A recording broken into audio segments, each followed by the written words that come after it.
Before we get started here tonight, ladies and gentlemen, I want to talk about one of our sponsors here on IE Sports Radio, Legacy Financial. Legacy Financial is two people trying to get people right with their finances for now and for the future. You can call them at 951-732-0130 or 510-928-2104. With the pandemic still going on, people losing jobs, or you may have lost your job yourself, they can help you out, try and get your situation back on track. So you want to be out there, hurting. They can come in, help you out, set some goals for you, have a strict, guideline what to do. And, just hope for the best. But like I said, give them a call, see if I can help you out. They're located out in Riverside, California, but like I said, you can call them at 951-732-0130 or the other number, 510-928-2104.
With cancellations going on and players missing time with COVID safety reasons, can the NBA kind of beat COVID with the stick and keep that issue away to finish the season? We'll discuss that and many more here tonight on Fast Break, live on iesportsradio.com. Your direct feed for all that is sports.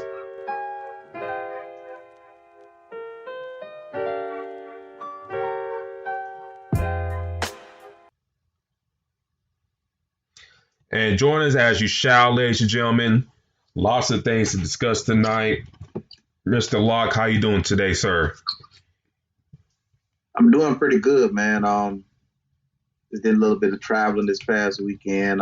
Definitely wanted to watch my team play the Redskins this week. The Washington football team. And they played pretty good, so we definitely advanced.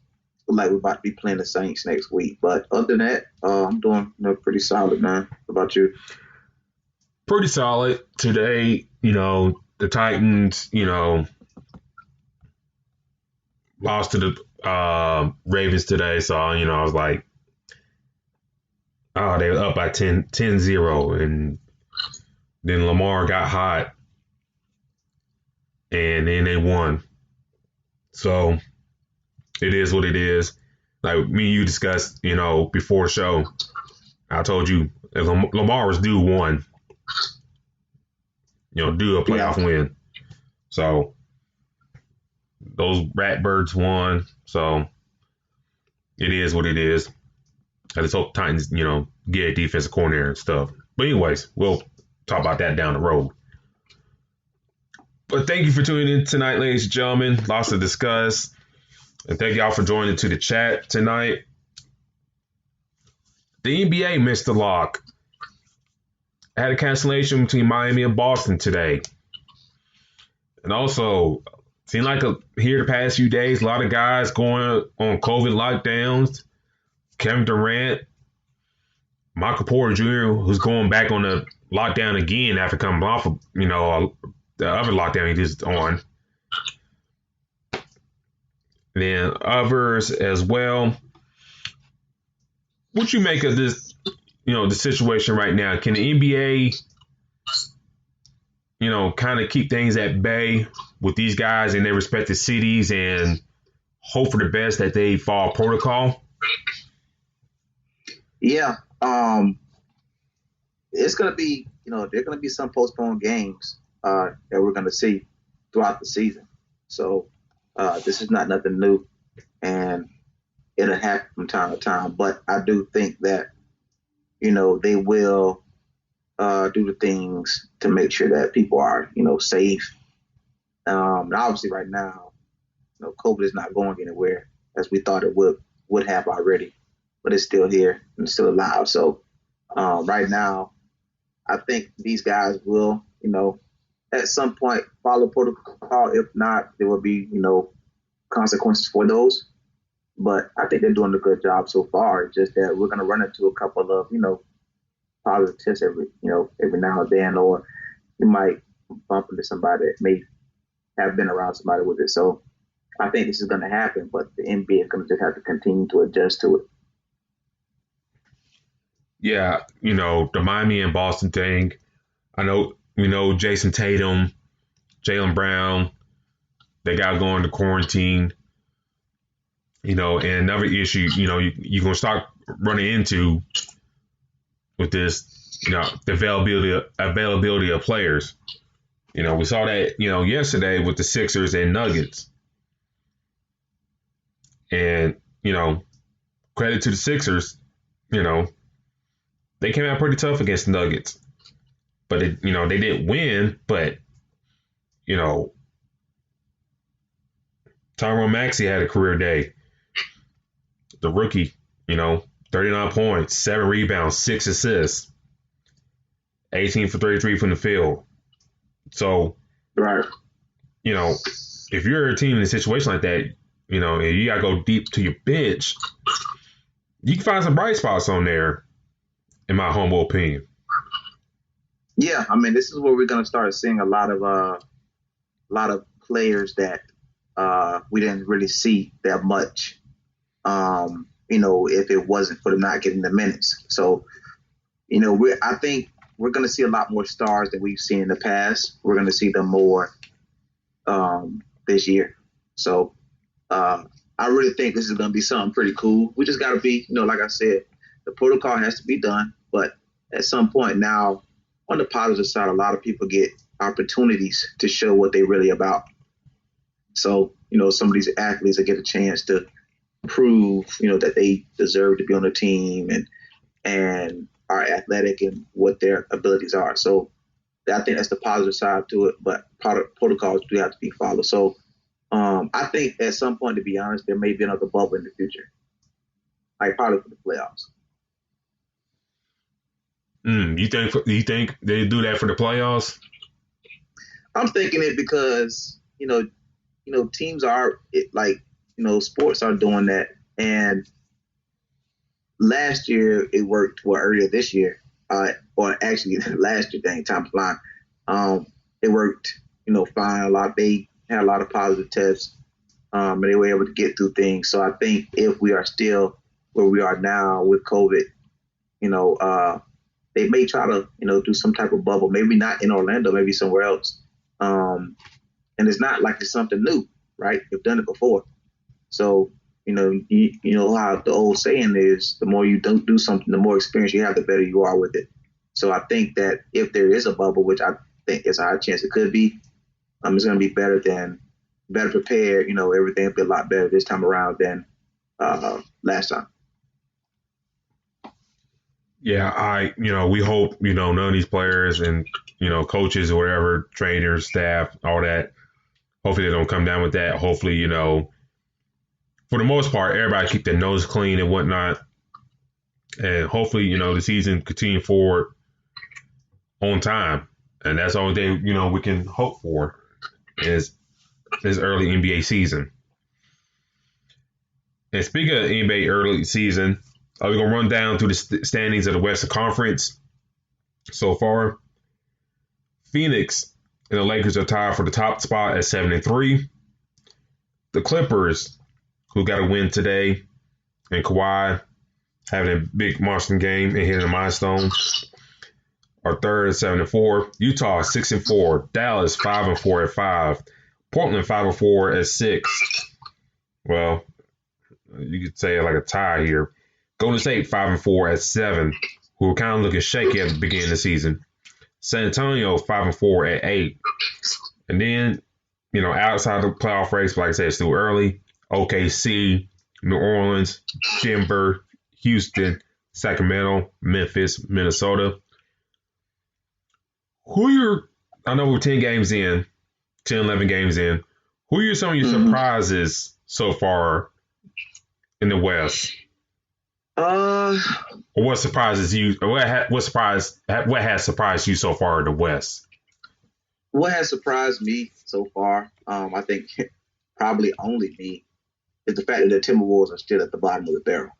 I was expecting them to play a lot better, but obviously Karl Anthony Towns has not been there that much. He's missed a lot of games. So that was a shocker to me. And the reason why I say it is, a lot of people probably will say the shocker is the Suns, but that's not shocking to me because I figured that Chris Paul is that kind of player that's going to bring that energy to that organization. I just feel as if the Timberwolves have all of these, additions throughout the offseason. They would be a lot better than 2-7. So that's just shocking to me right now, to be honest with you. I was not expecting them to be, all the way sitting with only 2 wins. So they're facing with Spurs tonight. So, they have a little bit of tough competition, but that's the main shocker. Also, the Nuggets. Sitting at 4-5 is a shocker to me as well. Now I know they just came back from being in the bubble, but I wouldn't expect them to be under 500 so early. Yeah. Minnesota, I wasn't very high on them this year, but, not having Karl Anthony Towns don't help matters at all. But on the bright side for them, Anthony Edwards early on has looked pretty damn good. Yeah. Has an NBA body, very, very tough. I like, his future, with that franchise. So I know he's come off the bench right now, but God, it seems like, hopefully down the line during the season, they can find some room for him in the starting lineup. Because I would like to see, the time with him, Towns, and Russell, what you can maximize with that group. I was also,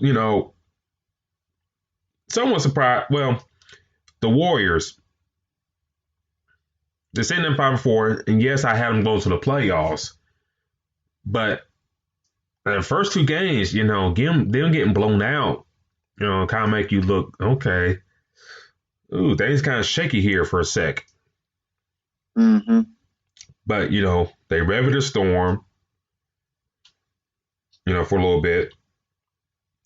A couple days ago on Friday, they beat the Clippers. Steph had 38 points and 11 assists. I think, getting Draymond back in the fold helps some things. James Wiseman, I think, he kind of cooled down after the little hot start he had. But I think he's still finding his footing, in a sense. It's like,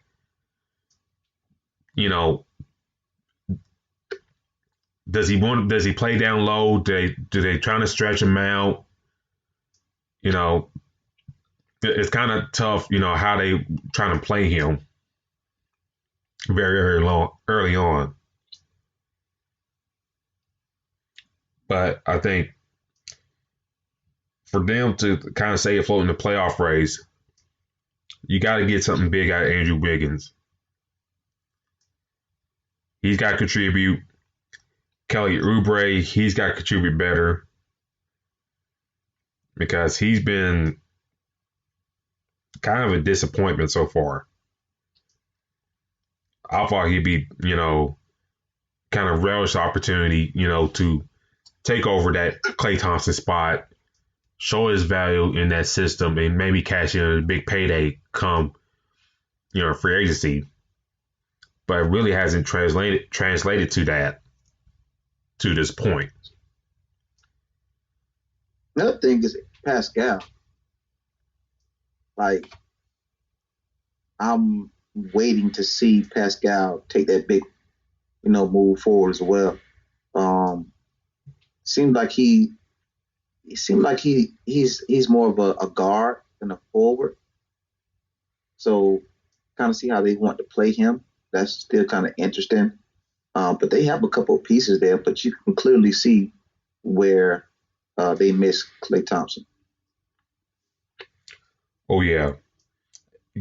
You can see it defensively, offensively.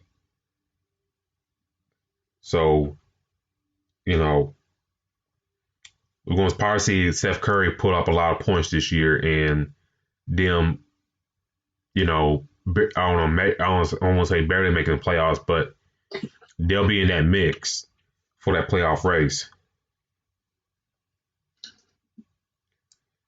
And shout out to the chat. Shout out for Terry Rodriguez joining us tonight. Shout out to Marcus Los. Great. How you doing tonight, sir? Thank you for tuning in. And now look at scores right now for the Western Conference per se. The Lakers are up double digits on the Rockets right now. What's your early thoughts on the Rockets so far this year? I would say I am kind of shocked that James Harden is out there. I was not expecting him to actually be out there as much as he is. So for me, I think that's a big shocker. He's playing now. He does seem like he's kind of going with the flow a little bit, but I want to see the chemistry that him and John Wall can put together.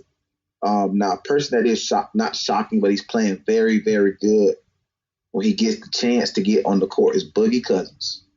If this dude can stay healthy, dude, their roster, we talked about this, and we had even said, James Harden should consider staying because of the roster that they have. Like, you got Christian Wood and Boogie, and you got Eric Gordon, you got John Wall, right? Daniel House, you got the defenders, you got so many pieces, and PJ Tucker. So, I mean, like I said, I don't think this team is too bad. I think that when you can get a fully committed James Harden there, I think they're going to be a hell of a lot better. But the fact that if they can keep Boogie healthy and get him to stay out of trouble, because I think he got a technical foul again today. Yeah. He did get ejected, 2 games ago, I think? Yep. Yeah, so if they can keep him, from getting in any kind of trouble, I think they will be fine. But it just, for me, I really like what this team can do. And I want to see them gel, but I think we'll see the best Rockets team when James Harden is all in. Yeah, I think, for the Rockets, Christian Wood early on, I think we mentioned this before, won the Steelers in free agency for the contract they got him and the way he's playing right now. Now, granted, against the Lakers right now, he has 3 fouls. But the way he's been playing, so far this year, phenomenal in my eyes. And, granted, ESPN and The Athletic, they came out with stories about James Harden and stuff like that. But, what else was said in that article that came out a few weeks ago? Yeah, he does all these things. Yeah, he goes out to party and stuff like that. But then, he can turn around and put 50 on you. And we see him Yeah. in this instance, done that a few times this season. Mm-hmm. But you mentioned Boogie. And I know Terry brought up, Boogie got a flagrant 2. Ejected. Yeah, he ejected and got a flagrant 2 also. And him and Markeith Morris was about to scrap. So that'd been a good fight to see. But anyways. Yeah. Because, those Morrisons, they love to fight. Oh, yeah. Physical. That's why both the Clippers and Lakers got him. Yep. Kind of like the last of the Mohicans in that. But anyways. Mm-hmm. Boogie, for the past couple years, has lost out on a lot of money.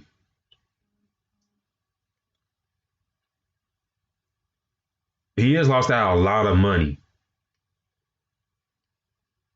And I hope he uses this season to get that one last big contract that he really deserves. The Raw deal did Achilles when he was in New Orleans, and after that, he be signing this like vet minimum deals that really don't match up to his talent. So hopefully he can, piece it together, have a solid season with the Rockets, and kind of get that payday that he's so been desiring, but really hasn't achieved because the injuries kind of have held him back, like you mentioned.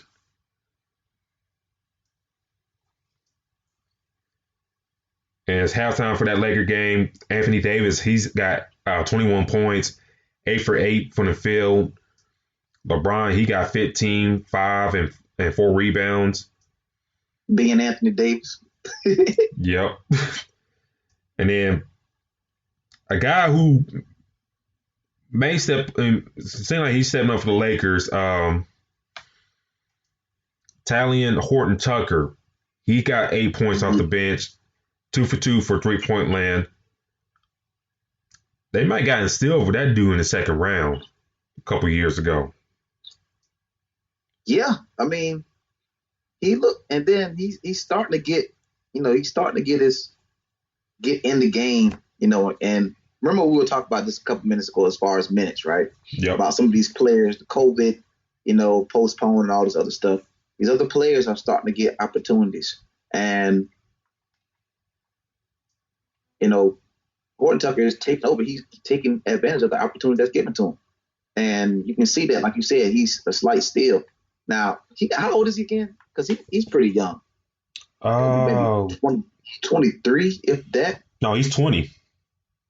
Okay, so if you look at him, just looking at his body frame, you can clearly see that he has a lot of growing to do. Mm-hmm. So once he starts to grow, then get his physique right, now this dude can be a monster. Not necessarily the greatest of all time, but on top of that, he's practicing with the greatest of all time. So one of the greatest ever. So he's having that mentality and feeling that energy every day. So yeah, he's definitely stepping up and playing well. The more you can see, he's starting to get more minutes too, big time. Yeah, and one thing I think we should observe, and also y'all to the chat, I know Terry's a Laker fan as well. One thing I think we should observe during the course of the season with the Lakers, if Horton Tucker eats into Kyle Kuzma's minutes. That's the thing I kind of, I know they extended Kyle Kuzma, but it's like, Kuzma's all right, but, it's like he put up good stats on a bad team a few years ago. You look good, putting up good, decent numbers and stuff like that. And now you're on a contending team. Can you keep up that production, or somebody else will come up behind you and replace you? So that's something I would like to keep an eye on through the course of the year. Well, yeah, because I mean, those minutes are starting to. It will minimize over time, and the good thing is they can probably use him as trade bait at some point. We talked about it before, but it really is possible.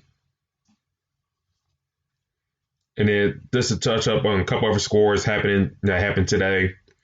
Jazz beat the Pistons 96-86. Donovan Mitchell had 28 points. Rudy Gobert had 19 rebounds. Sometimes, at times, you kind of wish he scores more points. But, and he just got that big extension too. So it's like, ugh. But if he divide that defensive spark, that's okay. Even though, Shaq was being a hater the other day. But anyways. And then, for the Pistons, Jeremiah Grant had 28 points, 9 for 19 shooting. Well, I think he's very happy that he signed with Detroit because, he's averaging 25 points a game right now. Yeah. Let me ask you this. I wanted to ask you because I thought about it. Do you think Dwayne Casey is there after this year? Oh. Or is he going to be the person that they're going to have to, not necessarily blame, but he's going to have to take the blame for the season because they haven't, they don't, I don't know, man. They're not winning any games still. They don't, you know what I'm saying? They're not doing anything productive like that. That's kind of hard to say. And Dwayne Casey is in his 60s, correct? I believe so. I'm going to double check. Let me double check real quick. Because, and you can't, I said, you can't put this situation on him because. Yeah, he's 63. Okay, he's 63. And then Stan Van Gundy is also in his 60s. Popovich is in, well, hell, I think he's close to 70. Yeah, Popovich is up there.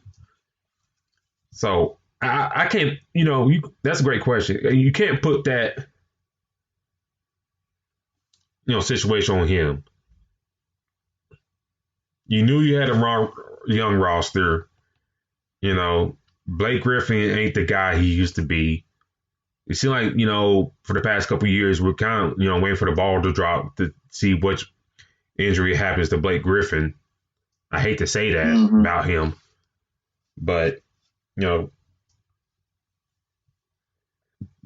I hate to see him being fired and, let him develop this young roster. We'll see what he does with this young roster. We'll see what he does with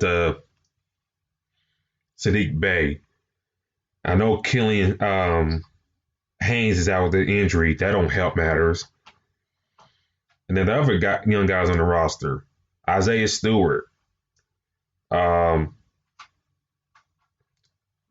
CV, I hope I don't butcher his name, McCulloch from Kansas. 6'8" guard who can shoot the ball. Now, granted, today he went 1 for 8 for 3-point line. That don't help things. And Marcus, saying in the chat that Blake hasn't been the same since leaving CP3. Yeah, that's true. I believe that. I agree. I think if Killian Haynes, wasn't injured and you finally got Blake Griffin in the fold, maybe, just maybe, if they can, get some time on the court and stuff like that, maybe they can get something going there. I thought maybe, with Derrick Rose still in the fold there, maybe he can help facilitate some of that as well. But he didn't even play tonight, so it seems like Detroit is just like a mess. It's like a mess right now. Mason Plumlee. That's what I'm saying. We seen Mason Plumlee, he fouled out. 6 points, 8 rebounds, he fouled out. So I don't know, where they go with Dwayne Casey and his roster. That's why I was just trying to figure out, because remember, this was the coach of the year with Toronto before he got there. So, it's not like he's a bad coach, but, you are in a scenario where I think Plumlee was a solid pickup. Jerami Grant, as we see, is a very good pickup, but it's just like, what are they doing? Like, are they making any success forward? We never talk about the team in the East too. We're not talking about the West. So, just to me, usually when we see teams with terrible records and they have, a solid roster, the first question is, whose fault is it, and how do we, rectify this? So, it's going to be kind of interesting to see how this goes. Hopefully they keep them, but I usually when we see these kind of things, somebody's let go. Yeah, and coach, is always first to go. And, they probably get like a young guy in there to grow with their roster. But we've seen more times than not in this past couple of years that really hasn't been working lately, like it used to be in the past. So we'll see how things shake up for Detroit. The Clippers, despite Zach LaVine's 45 points, hang on to beat the win against the Bulls. Kawhi had 35 points of his own. Paul George had 28. Lou Williams probably had one of his better shooting nights, had 21. So, good job for the Clippers there. The Thunder, probably like one of the upsets of the day, beat the Nets 129 to 116. Kevin Durant had 36 and 11 for Brooklyn, 21 from LeVert, 15, 10 from Allen. I think they finally made the smart move of putting Jerry Allen in that starting lineup compared to DeAndre Jordan.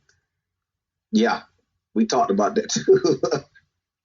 We definitely talked about that. And that's no shade to DeAndre Jordan. There's no shade to him. I still kind of question why they gave him all that money. You still got the same guy who plays the same type of way on your team. That's just me. And then for OKC, Shai Gilgeous had 31 points, 7 assists, 6 rebounds. Al Horford had 22. And then what's his name? Hamond, the Delio kid from Kentucky. He had 25 points off the bench. Went insane today. Oh yes. I want to ask you this about the Nets. Yes, Kevin Durant missing time for COVID reasons, but even before that, him and Kyrie missed, playing time for rest. Let me ask you this: these two guys, especially for Durant, already missed time for like a year and change with his injury. Kyrie, same thing, missing time with his injury. Should the Nets be resting those two guys so early? I don't think so. For me, this is kind of similar to that Clippers scenario last year.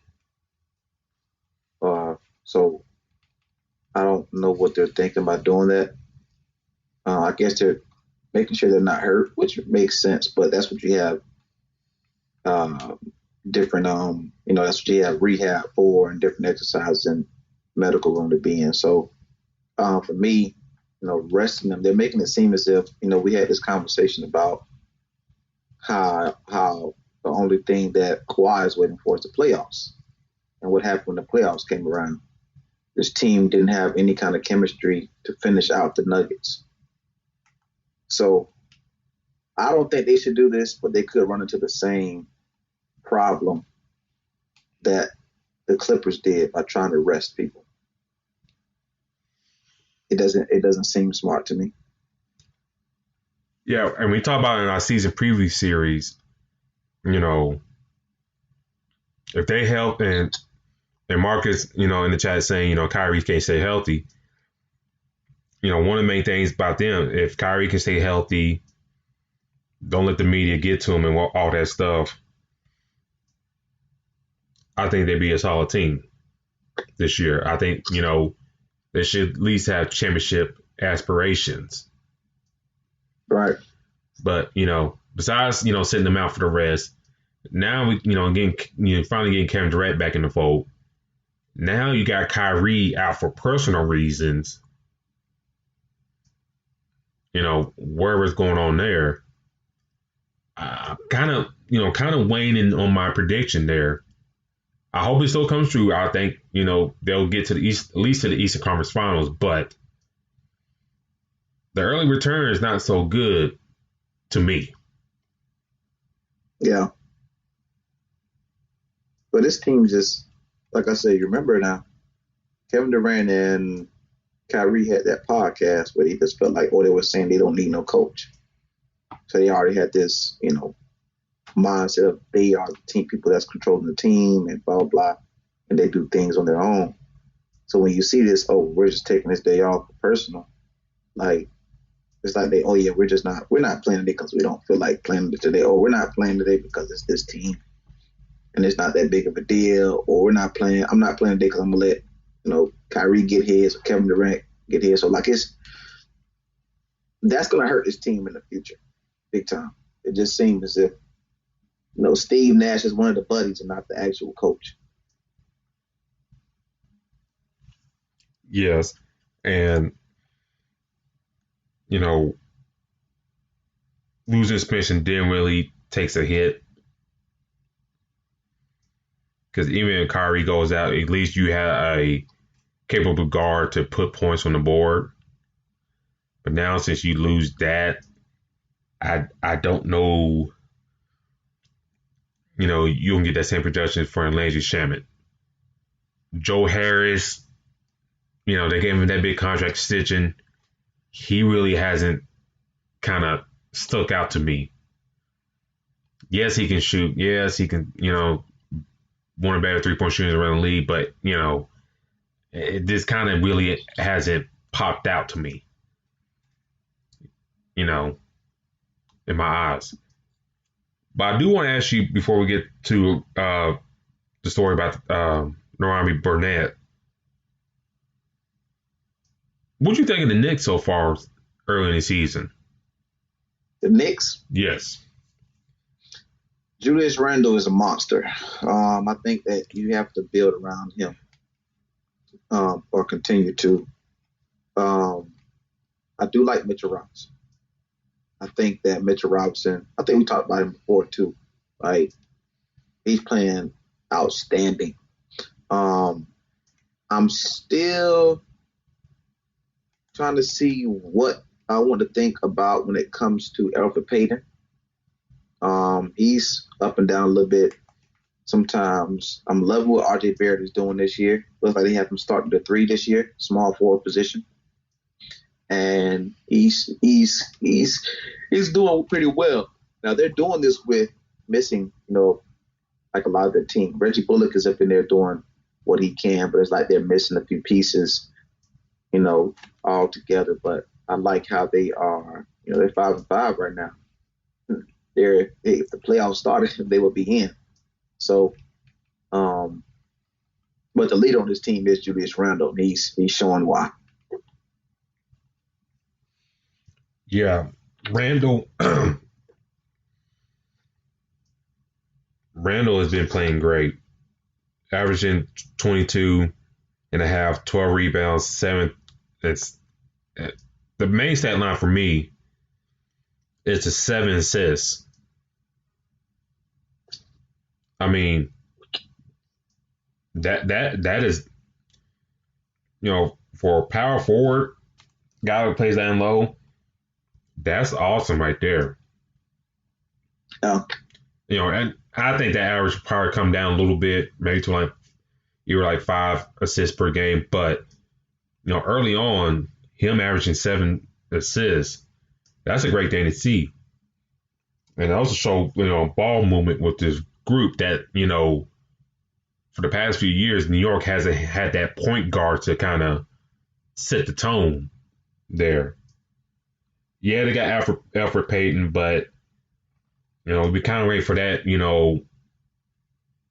for that thing to take off, but it really hasn't taken off. RJ Barrett has been playing very solid so far. I just hope Thibodeau will find the right balance with the squad and kind of don't run them to the ground so early. But they lose big against the Nuggets, but they continue showing that growth, play smart basketball, which I think they will. They kind of look like a sneaky team that can make the playoffs. And look at the East standings. You're fifth right now, I think. No, sixth, something like that. Yeah, 6 right now. The team, across the bridge in Brooklyn, they out right now looking at it right outside the playoff picture. Miami 4-4, Atlanta 4-5, in which I think you and I are probably disappointed in them so far. And also with Bogdanovic going out with a knee injury. I've definitely seen that today. So, him going out, and even before him going out, before I go back to the Knicks, he kind of really wasn't doing much for them, for the Hawks. No, he really wasn't either. That's one thing and that's why you said by surprising, that was a big surprise, is why haven't we heard too much about him this year so far? You're definitely right with that, because I really, we talked about FanDuel, which we play from time to time. I was literally looking at his name a couple of times, like, damn, like he's not even getting that many minutes. And even if we do, he is, he's not even getting the shots that he was getting, in Sacramento. So, yeah, that's one big shocker to me as well. Like, it kind of made me think, like, dang, like, what are your plans with now? Like you said, it's early, but the thing I know about the Hawks is they do have a lot of shooters there now too. So now it's kind of in a situation where you're trying to spread the ball to everybody. He might just be the odd man out right now, but later on in the season, he might, when he gets healthy, if he can, might start to see him cook. But it wasn't doing nothing.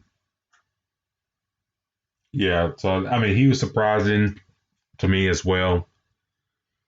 Really hasn't brought that, depth that they kind of hope for. And maybe, I know it's early, but maybe Milwaukee kind of dodged bullet with him. And then I think another surprise for me, Toronto being 2-6. Terry Rodriguez brought that in the chat as well. Toronto being 2-6. I mean, they won big against Sacramento. We mentioned about Siakam before. Him in foul trouble. He had 5 fouls, against Sacramento. Granted, yes, they won, and he almost had a triple-double, but you see like you want him to play smarter. Van Fleet, with Kyle Lowry being out, he had 34 points, so you're getting nice returning your investment there. Norman Powell, he's another dude I can't stand on FanDuel. Yeah. Yes. He'll give you 22, 25 points, and then you say, oh, okay, damn. And then you try to play him next game against damn Charlotte. He get 5 points, go 2 for 12 from the field. It's like him, Terrence Ross, Terry Rozier, who else? Patty Mills. Who else I'm thinking of? Rubio. Oh yeah. Oh yes. Him. Oh, Rubio.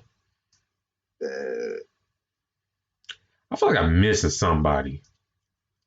Let me see. D'Angelo Russell. Well, he's somewhat consistent. I mean, okay, so how come nobody told me that basically Malik Beasley is like taking his shots, basically? Because I would literally expect D'Angelo Russell to just be this, ball handler and just take over. But Malik Beasley seemed like he's taking advantage. Like it seemed like he's doing that. Now I know that Rubio is a dish man, but it just seems like with that, it's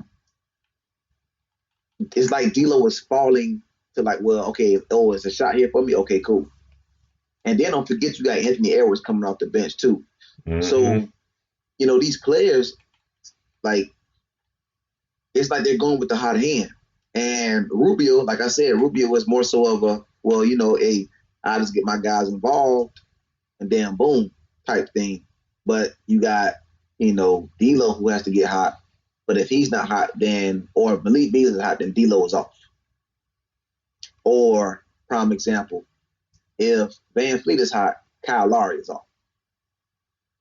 Or if Kyle Lowry is hot, or Van Fleet, we don't see too much of Norman Powell. So, these guys in these different positions, it's kind of like they feed off getting the hot hand that time. Right now, another person that's been playing very good that I had to pay more attention to is Keldon Johnson. Oh, yeah. Yeah. He's been, like, really impressive, and that's even with DeMar DeRozan on the court. So, for me, I had to really take a look at this kid and actually watch him. One of my best friends told me about him last year, and I seen him, have a couple of spurts. But this year, if I had to pick a most improved player or a player to watch out for, it'd have to be him. Like, he's really, literally playing good, like, every game. Between him and Malik Beasley, I'd have to pick one of those. Yeah. Malik Beasley, he's in a new relationship, and it seems like that's working very well for him on and off the court. Oh, yeah. But back to Toronto real quick.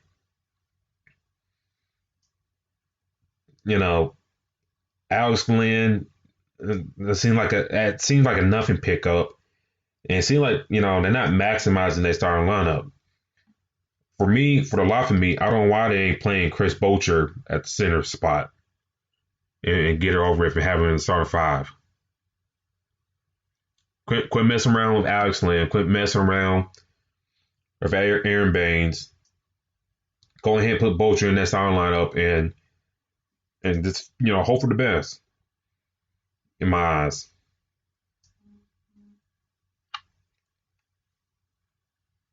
So, that's how we see things around the league, ladies and gentlemen. We'll discuss this, from week to week, how things shift and stuff like that. It sucks that, Boston and Miami is not playing tonight. I think Jaylen Brown has been playing superb so far this year, along with Tatum. Yeah, both. Both. Yeah, they've both been playing great. And I think, whenever Kemba Walker comes back, hopefully it's soon. If he's right back and healthy, if he's that Kemba old to go along with the excellent scoring of Tatum and Brown, that Celtics teams can be deadly. Question. Yes. Question. I mean, this is probably like over with now because he's basically playing. Do you trade any of those Celtics pieces for James Harden? I think if you would trade it for James Harden, you would probably have done it already. Yeah. And I think that's when a lot of people have kind of criticized Danny Ainge in the past. It wasn't the player, it was these draft picks. And some reason or another, I mean, maybe he thought he was going to hit on somebody. Maybe the right trade didn't come along. But, I just think if you're gonna do something like that, he would have done already. Yeah. Why he didn't, I really can't say. Well, before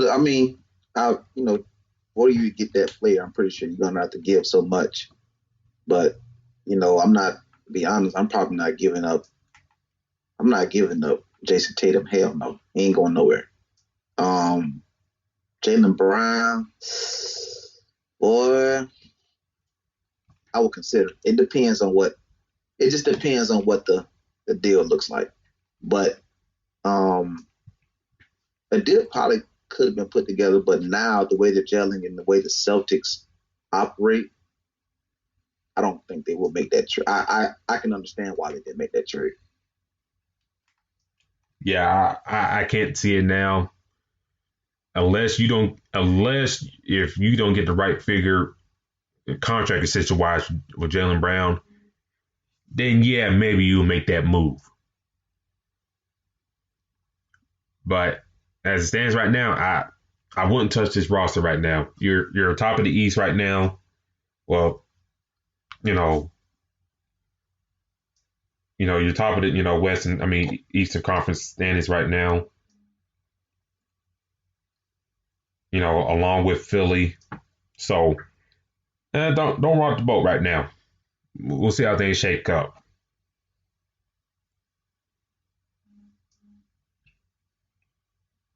But, ladies and gentlemen, one thing we did want to discuss today, and we tweeted from our fast break at IESR. If you're not following us already,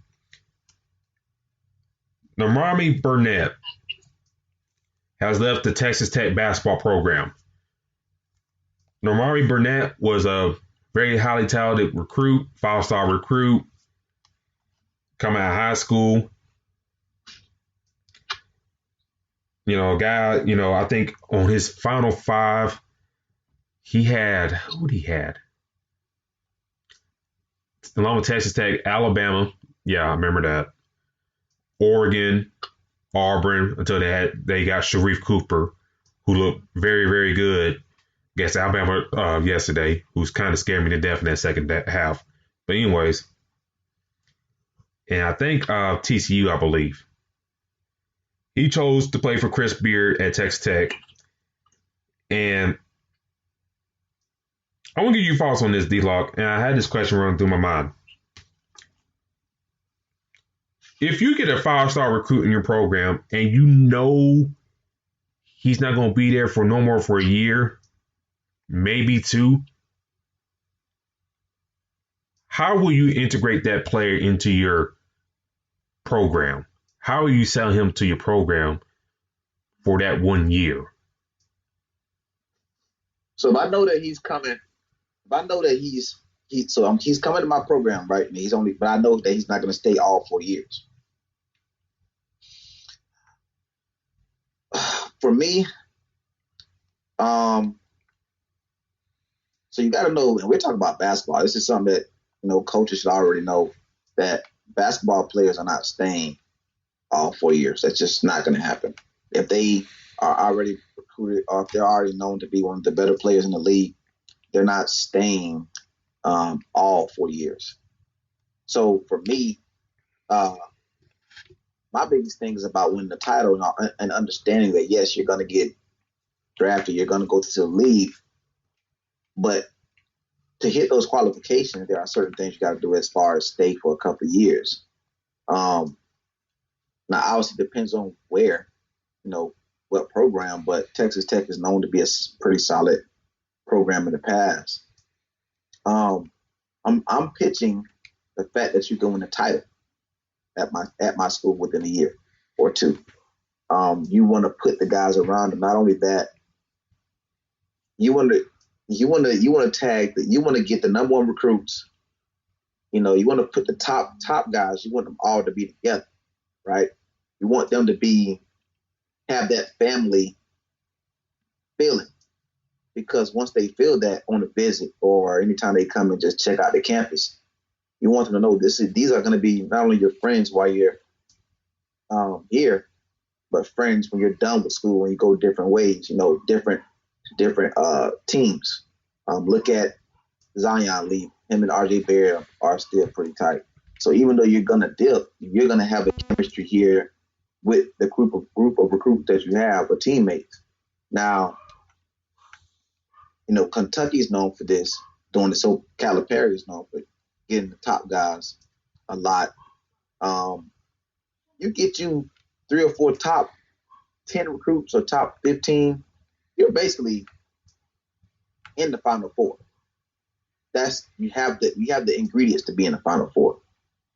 So for me, that's how I would approach it, because the guys they're gonna leave. We know that, but now you have to make sure you put it to the aspect of, hey, you can be, one of the greatest ball players to lead this university. Not only you can be that, but you also can win a title here as well. But you have to.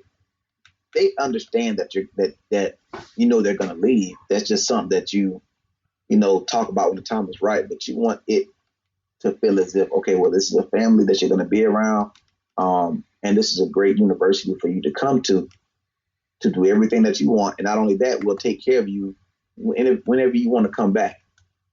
That's why kids, we know this, that if you go, to where Alabama is, Tuscaloosa, you're going to see a lot of former students go back there, former athletes go back there, because it appreciated the time they had at the school, no matter when they left.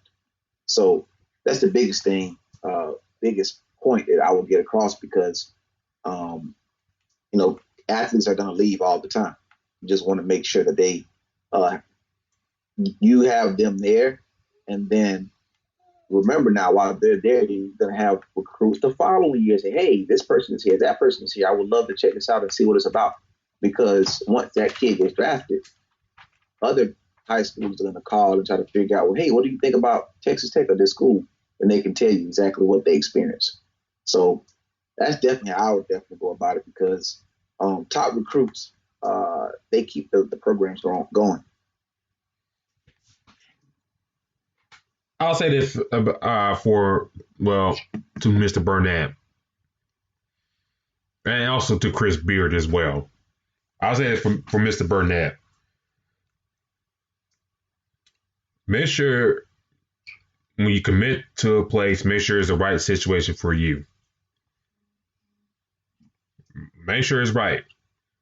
Because if you go to Texas A&M and the way Chris Beard plays, it's very intense. He's very rough. I don't say rough, but he rides his players. And you think you're going to come in for a cakewalk for a year, I don't think that ain't going to happen. That ain't going to slide at his program. It's not. But, you got to know that going in there and being in that program. So if he decides to go to train for the NBA or transfer to another school, this kind of reminds me, Javon Quinley out of Alabama. He was a 5-star guy coming out a couple years ago, committed to Villanova. And, with Jay Wright, he likes those guys that come through the system and be there for 3-4 years. And guy for Quinley, you know, it didn't really materialize, and then he transferred down to Alabama. Now he's in a situation, that I think he's trying to prove himself, or trying to do too much to prove himself after missing a year. But you got to find the right situation for yourself. You got to evaluate who's staying, who's going. Yes, these coaches sell you, hey, we like you here. You have to be a great fit and all that stuff. Yada yada yada. You know this. I know this. We've seen it from football, basketball, baseball, whatever. They'll sell you to get you to come to the program, and then things ain't what it's supposed to be. Ain't what it was, yeah. He averaged 5.5 points and 1 point rebounds. For Burnett, and if you're gonna be one and done, go to a blue bud that's gonna do it. I mean, I don't say do it right, but get you where you gotta go. Yeah, and that's kind of how I was trying to say it, because we know that you're a top recruit. You're gonna go to the league no matter what. But you want to be in a scenario where, hey, okay, you're not just trying to go. You don't want to go somewhere and just be like, all right, well, I'm just here just to play a year so I can leave. You want to actually be there and possibly win as many games as you can, win a title, and then come back and say, okay, hey, now, I've done X, Y, and Z. I want to dip. So, that's where it lies for me. And that's why I said, most of the time you want to go somewhere where that's why Calipari has done a hell of a job so far. And this drop off that Kentucky has happened is, kind of, curious, because we've seen them have recruits come in after recruits after recruits. Literally, if you look at a lot of the players in the NBA, young guys and older guys, they came probably from that Kentucky tree, so that's a team that you would have to, you have to consider going to Kentucky just because of the history that they have with guys going pro. So, but, like I said, it's something that every athlete has to think about. Well, I'll bring up this player real quick before I get to Chris Beard. Cade Cunningham, freshman out of for Oklahoma State. Another guy that could have, went elsewhere, but went to not Texas Tech, Oklahoma State. And I'm pretty sure his coach, told him, hey, I know you're trying to get to the league. I'll, give you the keys, get you trying to get to go, and then you'll bounce after the year. And, we've seen that, this so far for him at Oklahoma State, averaging 18 points a game, averaging about close to 4 assists a game.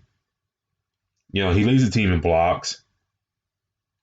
He leads the team in minutes at 33 minutes, averaging 6.1 rebounds. So, he's there at Oklahoma State, filling those stats, playing excellent ball, and more likely probably the number one overall pick when he comes out this year. So if you're Burnett and your people, whoever that may be, your parents, your AAU coach, whatever, you got to press these guys. Say, hey, what's it going to be?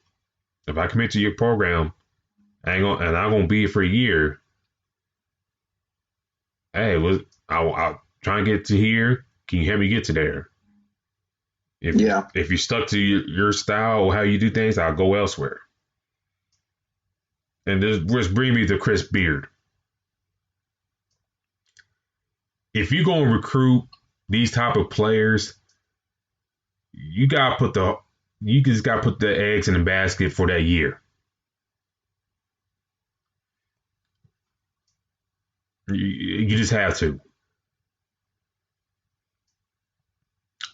But yes, it's nice, to get that first 5-star recruit to come to your program.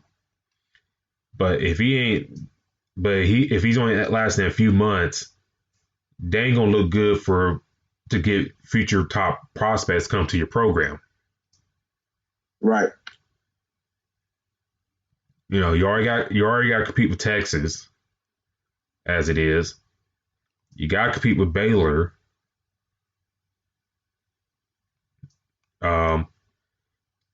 Kelvin Sampson, he can recruit and develop players very nicely. I know they're not in the Big 12, but you kind of get what I'm saying. TCU, pretty decent in basketball. I mean, not their strong suit, but they're okay. So, if you're going to get these top guys, you may have to adjust your style how you do things and kind of commit to that guy for 1 year. In my humble opinion. If you stay for 2 years, hey, awesome, cool. But we've kind of seen around college basketball, we've seen with college basketball for the past few years. You got to put your eggs in the basket with these guys. If you know they're leaving, you got to go for it. You got to put the ball in their hands. You got to commit the offense around them. That's why Cal had a lot of success. That's why Bill Self has had some success. Mike Krzyzewski, when he changed up his recruiting style and started grabbing some of these guys, him as well. Because that's how these programs make those drastic moves. So some of these recruits that you get, you gotta go in, like you said, you gotta go all the way in. Now the thing about it is, some programs do that, then we hear these different allegations and all this other stuff. But to turn the tide and have right now Kentucky has dropped, they're trending down. So that means that there's room for other schools to come around and, hey, Kentucky is not playing so well or whatever, like come here and you guys can definitely make an impact at this university. So but you have to be all in with it, and that's what they have to do. And hey, I brought up like Sharif Cooper for Auburn, who made his debut against Alabama, played very well, especially in that second half. I'm pretty sure, if Cooper was eligible, by game one for the season for Auburn, he'd been in that starting lineup from the jump. So when you get these guys, you got to commit to them. You got to throw, your eggs in the basket. I kind of watching them with Alabama right now. They got a kid, Josh Primo from Canada.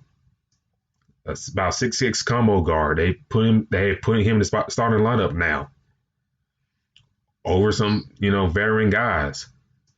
Even Javon Crinley, I just talked about. And he led the team in scoring 25 points. So if you're going to go all the way with these guys, you got to go all the way with these guys. But I'll let you have the last word on this. Yeah, when it comes to these universities, this is not something that just starts like the next day you're just the greatest team in the country. It's a build, right? This is where it takes time for you to start. You got to start somewhere. So, and that's what they have to do.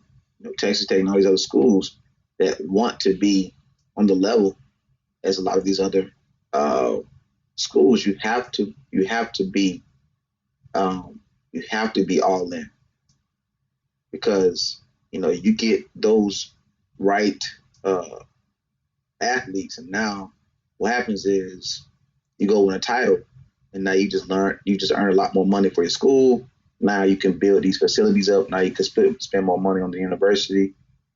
and get more athletes to come in with the newer things. I mean, we see that with Clemson football team. You know, team that in Bama, you know this. Like if you look at their facilities, they have top-notch everything. But they didn't just say, okay, well, one day somebody just gave them the money. They're winning titles consistently. So when that happens, you know, nice facilities also is a sell to a lot of athletes. So you have to be all in, and once you all in, it'll pay off. It pays off. Yeah, I mean, like the facility things, like Alabama, for example, you brought them up. They're constantly building new facilities for athletes around there. Yep. Constantly. I know y'all in the chat. I mean, I'm not exaggerating there. They are. They got like basically just an athlete center where they come in and get their meals and stuff like that. Because you know, some of these schools, you know, they got their athletes, you know, interact some of the students in the lunch area and stuff like that. But like Alabama, they got a place just for the student athletes. By like I think it was like a 3 or 4 star building just for the athletes. You come in, you get your food, nice top-notch food, smoothies, all that, the top-notch stuff. Place to chill out, whatever. They got those. I don't know what they got in Lubbock. They got a nice facility too now. You know, I don't know what they got in Lubbock. I think it was, you know, it was nice enough that, you know, Burnett committed there, but, you know, hopefully, you know, for the young man, hope for the best. You know, if he does transfer to another program, he's going to be a hot commodity. You know, oh, yeah. You know, where he goes, I really can't say because Kentucky, they just picked up a transfer earlier today.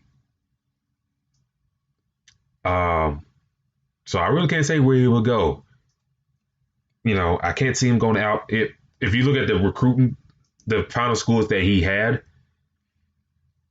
depending on what happens with Sharif Cooper, if he goes, that'd be a spot for him. I can't see him going to Alabama because they real guard heavy, and then they got J.D. Davidson coming in as well. So I doubt he'd go there. Oregon, possibility.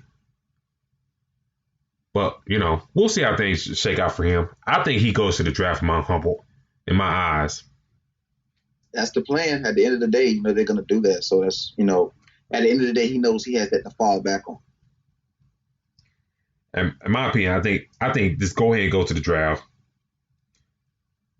You know, some team, you know, see his age, see his size, and probably, you know, say, hey, okay, things didn't work out. Maybe we can get something out of him. So we'll see. But thank you for tuning in, ladies and gentlemen, for another awesome show here on IE Sports Radio, your direct feed for all sports. Please do follow us on Twitter at Fastbreak at IESR. And also follow, you know, the main account, IE Sports Radio, on Twitter as well. D-Lock, how can people find you on social media? You guys can definitely find me at Black-813. Twitter and Instagram is really lit right now because, you know, playoffs is going on. So you guys definitely follow me there and check out more news on different sports teams, especially like the Bucks and the Magic. I don't know what we're doing right now with a few injuries, but let them know where they can find you at, man. Find me on Twitter at Spawn4288. Also, I do another podcast on the side named The Crooks Process. You can follow me on Facebook or Instagram on that to get updates on that. I did drop a new episode late last night, so please do check that out.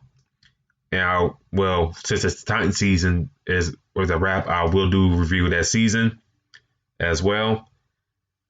And I'll do probably a couple other episodes. So look for those episodes down drop this week. But thank you for tuning in, ladies and gentlemen. We'll check out next week. We're out. Peace.